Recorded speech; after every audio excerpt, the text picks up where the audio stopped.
Les cerfs-volants, ces monstres des vents qui un jour nous ont tous fait rêver.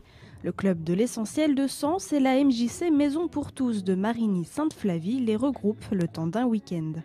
Pour cette troisième édition des journées de démonstration, le public a pu admirer des cerfs-volants qui prennent parfois l'apparence de véritables œuvres d'art.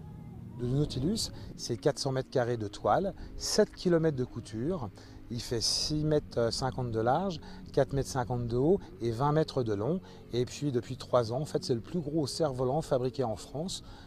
Et là, ce n'est pas des cerfs-volants qu'on peut acheter, ce sont réellement des pièces uniques et elles ne sont pas prévues pour être reproduites. Ce rendez-vous attire en moyenne 3500 curieux. Cette année, ils auront pu profiter du spectacle offert par des membres de l'équipe de France. Un show de professionnels, mais avant tout de passionnés. Qu'est-ce qu'il faut pour être un bon cerf-voliste ? Il faut du temps, de la patience, un petit peu d'imagination.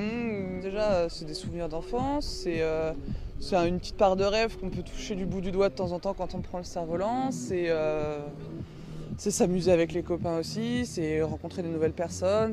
Les plaines champenoises se prêtent parfaitement à la pratique du cerf-volant. Cette année, les conditions climatiques ont permis au public de découvrir ces pilotables, mais aussi de s'initier à la pratique de cette activité.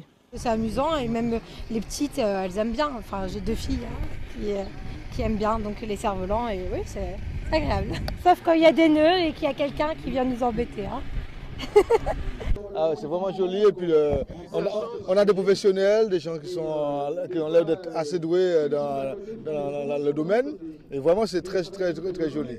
Prochaine édition de ces journées prévue dans 2 ans, le temps pour les organisateurs de créer un nouveau spectacle et de rassembler de nouveaux cerfs-volants.